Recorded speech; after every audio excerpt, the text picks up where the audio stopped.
nightmare. Oh, oh, hello, hey guys. Uh, yeah, just woke up from a nightmare. So I guess, welcome back. Welcome back to another Halloween story.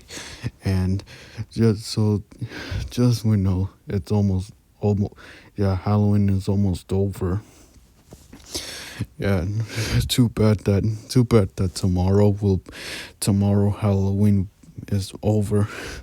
Yeah, tomorrow will be November, but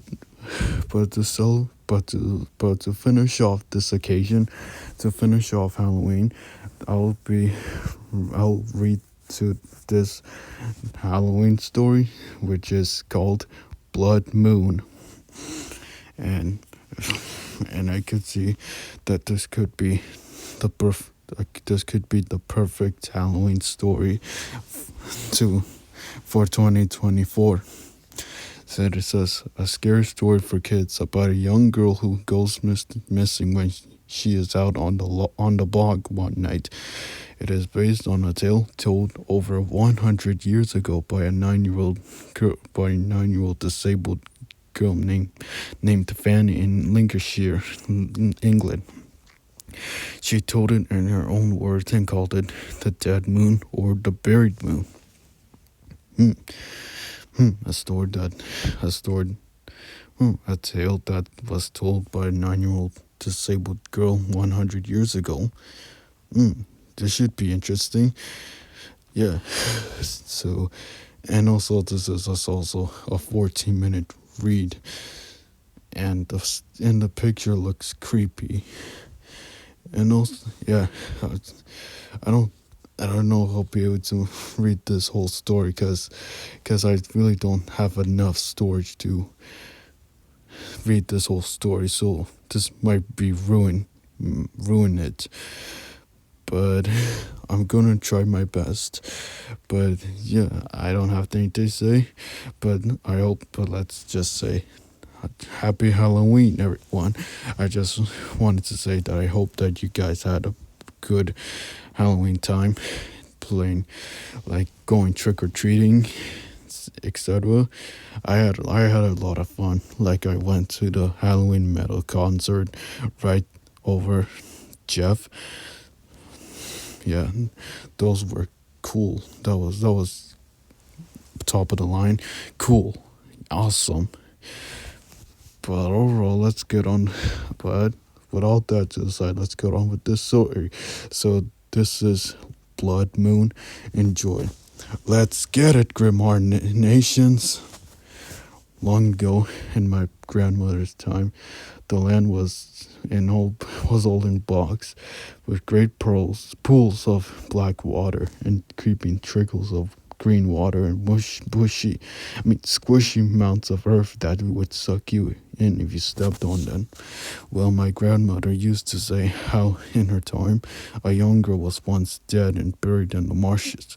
If you want, I'll tell you all about it, just as she used to tell me. Well then, let's see what this grandma has in store for us for Halloween. And also, yeah, this will be my last Halloween story for this occasion. Yeah, for this year. The moon above would shine and shine, and when it shone, it lit up on all the bog pools, so you could walk almost as safe as in the day. But when the moon didn't shine, then out came the things that dwell in the darkness, and they went about seeking to do evil and harm and mischief to all that weren't safe at home by their fireplaces. Ghosts and ghouls and creeping terrors and crying horrors. They all came up on lights when the moon didn't shine. Well, it so happened that a girl had to travel across the bog lands one night. She was very troubled when she had heard all the stories of people told about the evil doings that transpired on the bogs. I'll see for myself, she said. Maybe it's not as bad as folks make out. So sure enough, that fateful night, out she stepped, wrapped up in a black cloak, black cloak, cloak, and with a black hood over her long blonde hair. She went straight to the box's edge and looked around and looked about her. There was water here, water there, waving tufts of gas, and trembling mounts of earth, and great black snacks, all twisted and bent. On she went almost into the middle of the box, and looking about her, she could see queer things looking in the darkness, at her, grimacing at her as she passed. Evil eyes glowed from the darkest corners, and the wisps danced about with their lanterns swinging in the distance. But the moon shone down brightly, and its light kept the dark things at bay. However, the girl had no idea what she had chanced to go across the boglands on the night of a blood moon. That's what they call it when there is a total eclipse of the moon. The moon passes beyond the earth and its light is blotted out, leaving just a red glow in the sky when the moon should be. And so it came to pass that when the girl was only halfway across the bogs, the moons faded out and the blood moon appeared, and she was plugged into darkness. Before her, all was dark but for a glimmer of the stars in the black pools and reddish glow of that bloody moon. The girl drew her cloak tight about her and trembled. She was afraid to go forward, but she couldn't go back, being unable to see her way in the darkness. So onwards she went, stepping as lightly as she could from tuft to tuft, picking her way between the greedy, gurgling water holes. She couldn't see where she was, or where the path was, or how she could get out of the marsh. And as she walked, the evil things began to emerge out of their hiding places. The frightened girl looked about her and saw nothing but shifting, flurrying evil things coming and going here and there, busy with their own little ill work. Then the dead folk rose in the water and stared at her with white, twisted face and hellfire in their empty eye holes, and the slimy, dripping, dead hands slithered about, beckoning and pointing and making her skin crawl with their cold, wet feel. And all around about her, the grinning ghouls and the dead folk and the creeping horrors crawled and crowded. Their voices mocked her, and the dead hands plucked at her in the head. The will-o'-the-wisps dangled their lanterns and shook with evil glee as they led her further and further from the right path and closer to the sleeping, the deep holes and the deadly quicks, the deadly quicks. Shaking with fear and loathing for the things about her, she struggled on towards the flickering lights that looked like help and safety. Hold up, I just want to see how more. Oh man, I'm not. It feels like I'm like halfway done. Just as the girl came near a big black pool, her foot slipped and she almost tumbled, and she grabbed with both hands at a black snag nearby to steady herself with. But as soon as she touched it, the snag twined itself around her wrist like a pair of handcuffs and gripped her so tight that she couldn't move.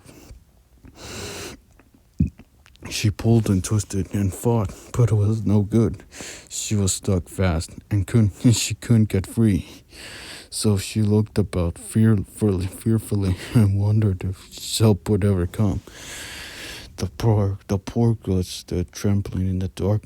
She called for help, and then her voice died away with a sob. She began again with a screech of fear and called until the marshes were full of her pitiful crying voice. Oh my God! Oh my God! I feel bad for this girl. Help! She shrieked. I'm caught in the boglands. Can anyone hear me? God and Mary, save me from the horrors. Help! And then she stopped and sobbed and moaned and called on all the angels and saints and God Himself to fetch her out. And then she broke out into a shriek again as the slimy, slithering things crawled over her face until she couldn't even see the false lights in front of her. And then, as if it wasn't bad enough already, the horrors would take all sorts of shapes, and handsome boys would peek at her with bright eyes and stretch out soft, helping hands. But when she tried to catch hold of them, they changed in their grip to slimy things and shapeless worms, and the wicked voices will mock her with foul glee. Oh my God, I'm sweating. I'm sweating from covering myself in my blanket, but I don't want to get out of my blanket. I just got out to finish reading the story, and all the evil thing came and whispered in her ears and danced about and shouted out the secret things of her own heart until she shrieked and sobbed with shame, and the horrors crawled and gibbered round about and mocked her some more. Then she heard footsteps floundering along, squishing in the muck and slipping on the tufts, and through the darkness she saw a white face with wild staring eyes. It was a man who lived on the bogs, an evil and depraved man who went out every night looking for young girls, hoping they might stray off the path and fall into his sweaty clutches.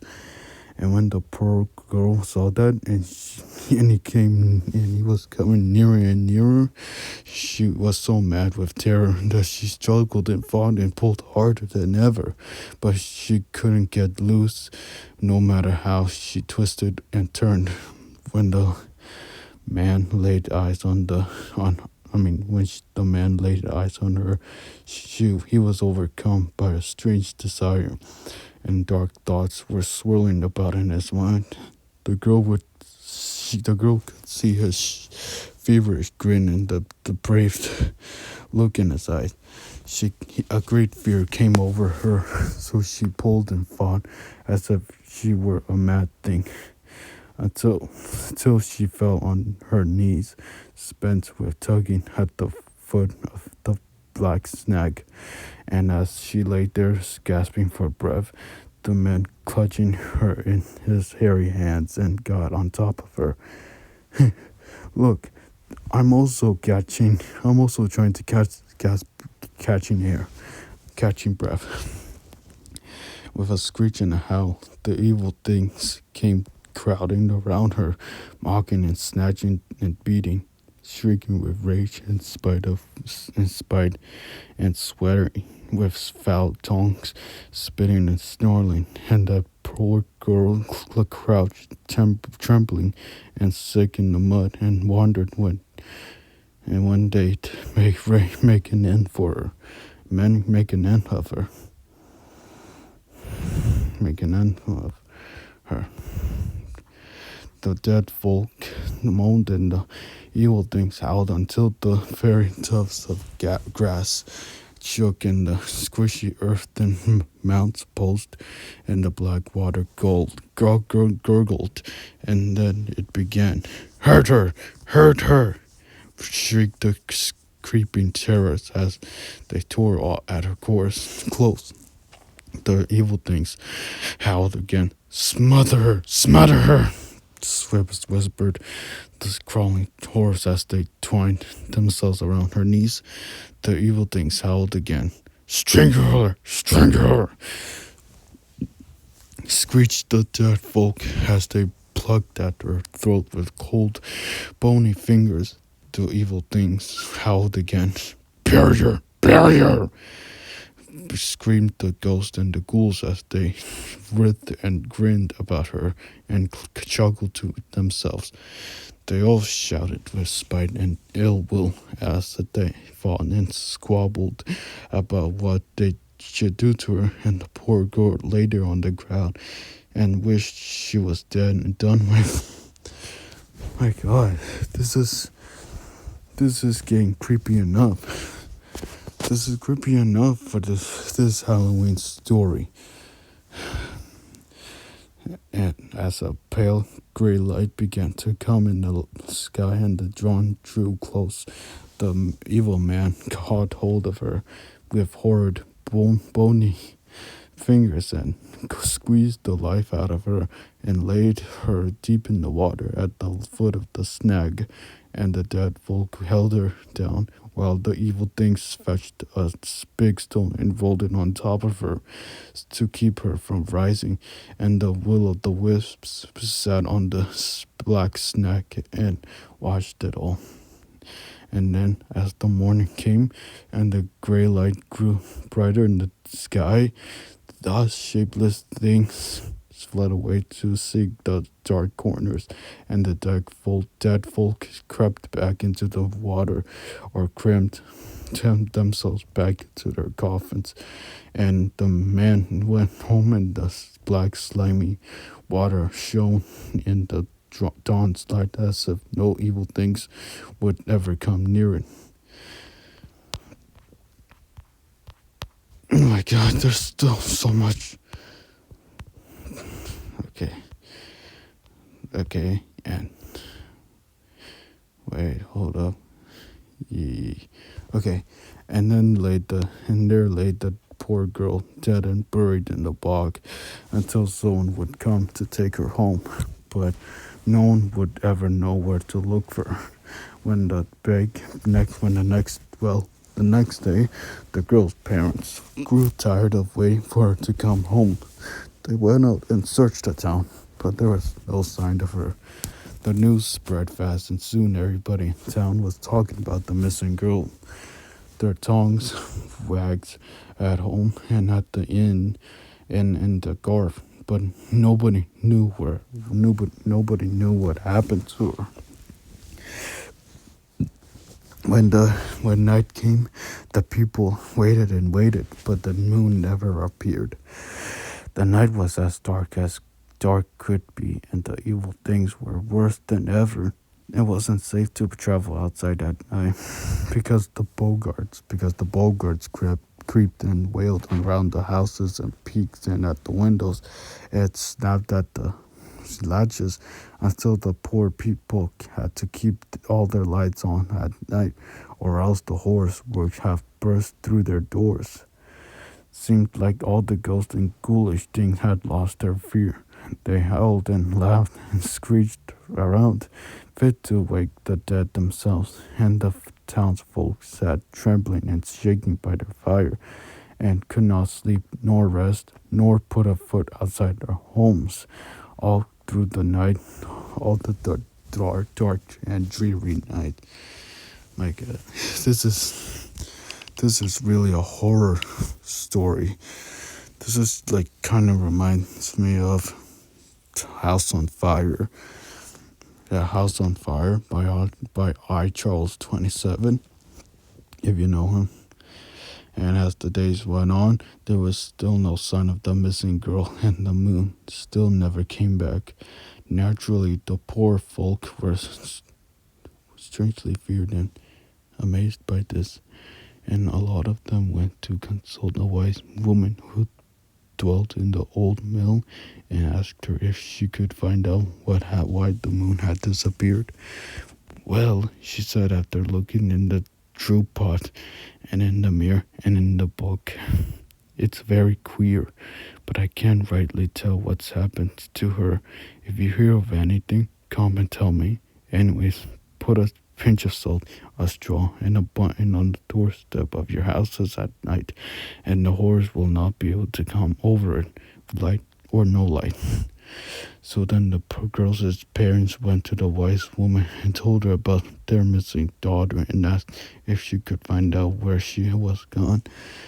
The wise woman looked long in the pot and the book again, and then she nodded her head. It's dark still, childer. It's dark, so she said. I can't rightfully see, but do as I tell you, and you'll find out for yourself. Take every man and female in town, and just before the night gathers, put a stone in your mouths, and take a hazel twig in your hands, and never say a word to each other till you're safe home again. Walk on and fear not, far into the midst of the marsh, till you find a coffin, a candle, and a cross. Then you'll not be far from your daughter. Look, it may happen that you'll find out. It may happen that you'll find her. So when the next night came in the darklings, the town folks gathered by the edge of the bogs. They all went out together, every man and woman in the town, with the girls' parents leading the way. Each of them had a stone in their mouths and a hazel twig in their hands, and they were all feeling, as you might imagine, very, very feared and creepy. Wait. Okay. Okay, we're almost finished. Just only like a few paragraphs.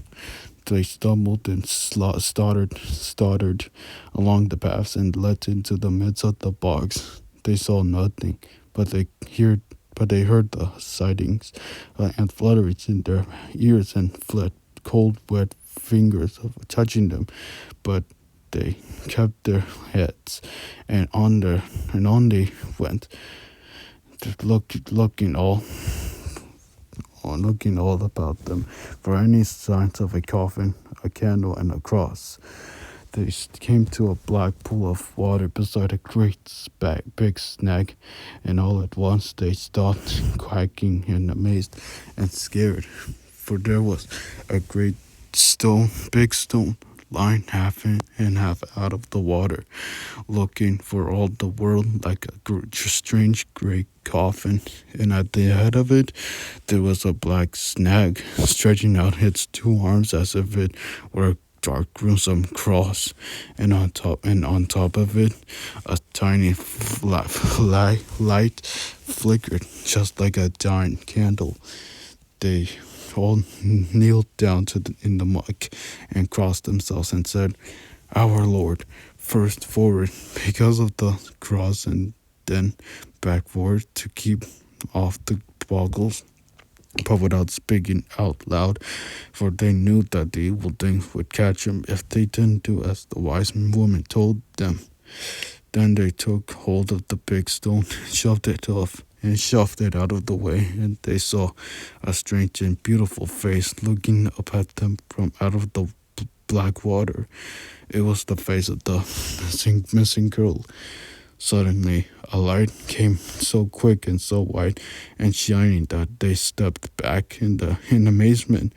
With that, a great angry wail came from the fleeing horse, and the very next minute, when they could see again, there was the full moon in the sky, shining down on them more bright than ever, and making the bogs and the paths as clear as day, and stealing into every corner, driving the darkness and the evil things clean away.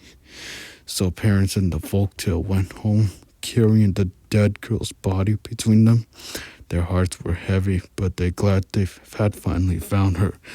The next day, they gave her a decent Christian burial in the village cemetery, and ever since the moon shines still brighter and clearer over the bogs had ever before. I was just about to say, like, are they Like, were they seriously carrying the dead body of the girl that was being attacked by the evil things just to bury her in the village? I mean, well, it was, that's what the wise woman explained to them, to the girl's parents. I know this story. I know this story is true. Mark my words, because my grandmother herself saw the snake with its two arms, looking for all the world like a great cross in the black, slimy water at its foot, where that poor girl was dead and buried in the bog, and the stone nearby that kept her down while the townsfolk saw her and found her and set her loose and put the moon back in the sky again. Well, finally I can uncover myself out of my blanket. But wow, that was pretty a creepy Halloween story. I could I could say this was really a perfect story for Halloween for this year. Yeah, I'm like impressed by it. And I'm sorry guys, because I was wanted to make this a more Halloweenish by saying you're doing this night. All you can do is brace yourself, and the curtain falls on the theater of the abyss. Before I read the story, this 14-minute story, I can't believe this was like took 14 minutes to read. And yeah, wow. But yeah, so that was Blood Moon. If you guys enjoyed this video, please like, comment, subscribe. And yeah, I guess yeah, tomorrow Halloween will be over. I guess it's now back to reading normal stories, normal scary stories, and I'll and I'll like barely get views from that. But overall, This was a perfect Halloween story to end off Halloween. Thank you so much for sticking around to the end. Until next time, guys. I'll see you in the next video. Peace. Peace out.